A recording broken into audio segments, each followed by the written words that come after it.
In this video, I will demonstrate how do we use Proteus by implementing all logic gates on schematic and then making a PCB layout out of it. Our very first step when we open Proteus is to make a new project. For this, we click on this new project.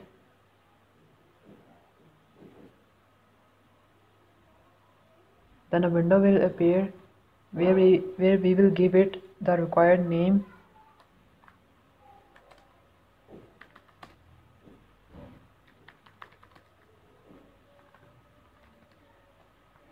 Then it will ask us for the layout of the schematic.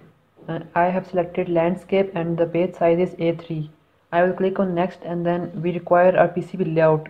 So I will click on it and then I have selected default. Then I will click next and then again next and then we do not need a format project, so I will again click next and then finish. Now here you can see there are two tabs. For the first one is the schematic capture and the second one is the PCB layout. Now first we have to design our circuit on the schematic capture tab. For this we will click on this P icon and then here we will write the name of the required components. For implementation of our gate circuit, we will use all the logic gates and then we will use a single source and two buttons to operate them. So the ICs for the gates are, for example, for this NAND gate we will use 7400, and when we double click on it you can see it comes here in the list. So in this way we have to select all the required components. I have saved a file where I have put all the selected components in this list. After we select all of the components, they will appear here in this list. Now I will place all of these components which are logic gates over here one by one. First of all, I will put XOR gate. Then I will use XOR gate. Then it's NAND, NOR, NOT, and OR. So these are our basic 7 gates, logic gates, that we will use in this experiment. Now we will use two buttons to give them the required input. There is one thing that we need to make sure when selecting a component. Because we have to make the PCB layout, the PCB preview must be available over here, or otherwise it will give an error on the PCB layout. So first we have to check all the inputs and outputs, so that is why we are using these buttons.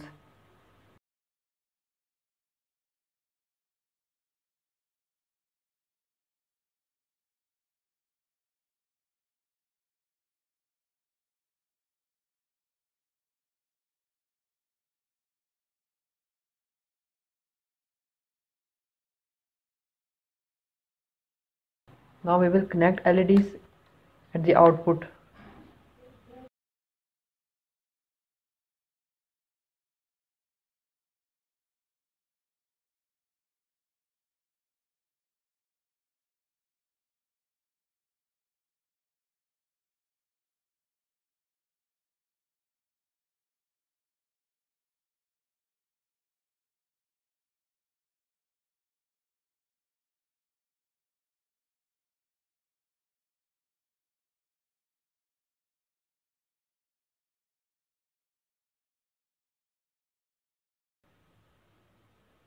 Now we have given input using a DC voltage generator and we have given it a value of 5 volts, and using these two push buttons we can change the input value from 0 to 1 for both the inputs A and B. From here now you can verify the outputs using the truth table for each logic gate.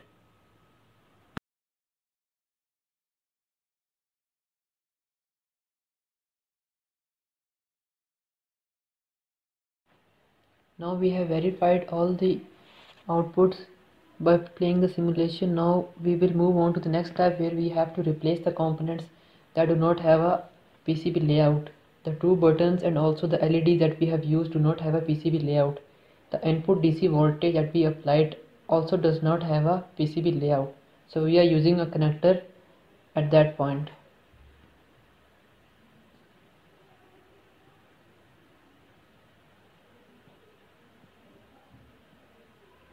We will rename it to battery.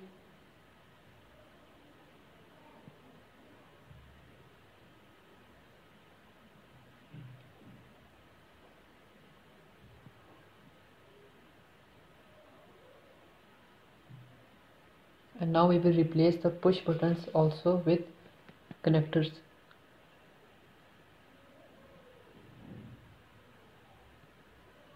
There is another method too, where you can just simply assign a layout to any component, but here we are using connectors instead of the components. We have given names to both the buttons, button 1 and button 2.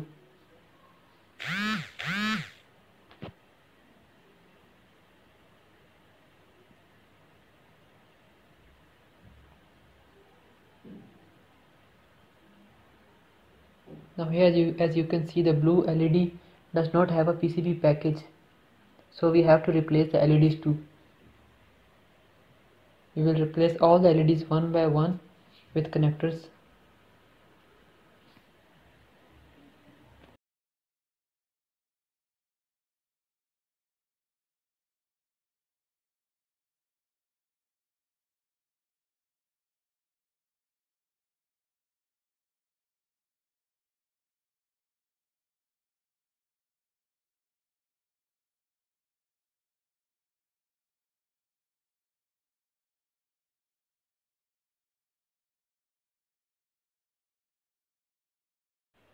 Now after giving names to all the components, our schematic layout is complete.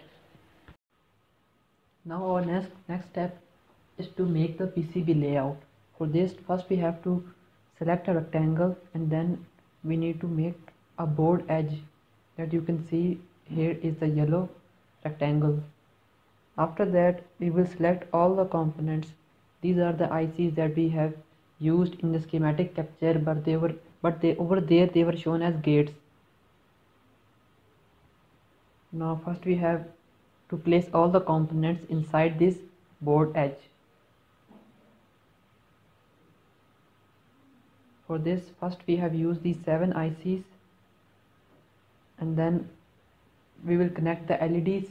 We will place the LEDs, not connect them. First we have to place all the components.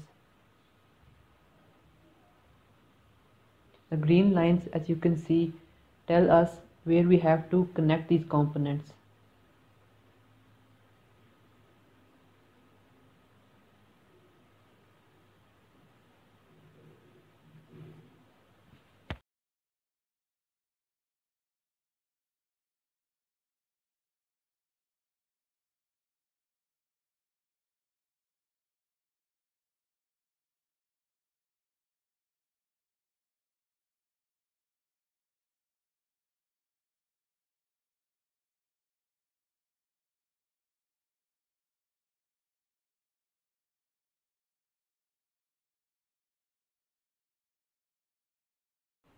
After placing all these components, our next step is to make a path. For this, we can click on the required track which we want to use. These on the left list show us the thickness. So here I have used the thickness T25, and then we will connect all these green lines. The blue lines are on the bottom copper, as you can see on the left bottom corner of your screen. So these lines are basically being sketched on the lower side of the PCB.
Now here, as you can see, we do not have a path, so we will simply make a hole, and we can make a hole by simply double clicking on the place where we want to make a hole, and then after that our print goes on to the top copper.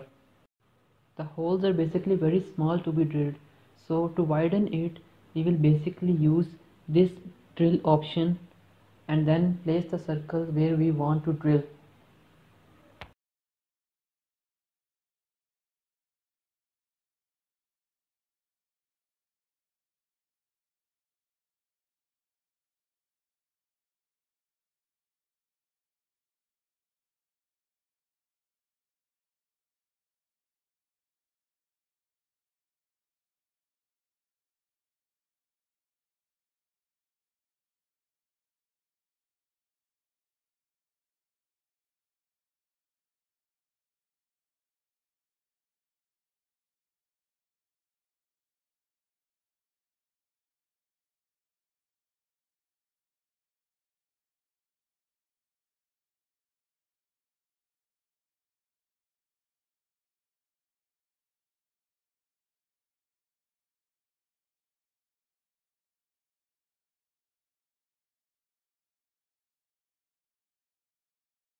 And now here you can see our PCB layout is complete, and the blue paths that you can see on your screen are basically on the bottom copper of the PCB, and the red path is on the top copper of the PCB, and there are some drills also. So now to print the layout, we will click on the print layout option on the output, then print layout option. This is the 3D visual of how our PCB will look after we have placed all the components on it. Now to print the layout, we will select the required copper, the top copper or the bottom copper. We will print them separately because we have to print them on the opposite sides of the PCB. So here we will unmark the other options and we will only tick the bottom copper option and also the board edge. Now when we click OK, our document will be automatically printed. To export a PDF, we can simply click on the export command and then the export PDF command, where we can export a PDF of the PCB layout.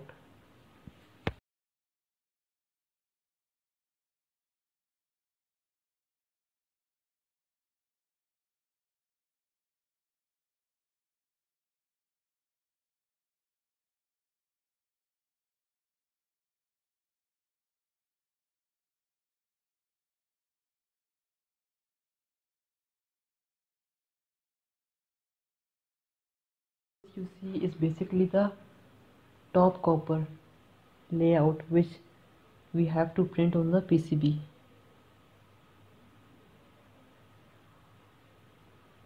This was all from today's video. I hope you understood it. Thank you so much.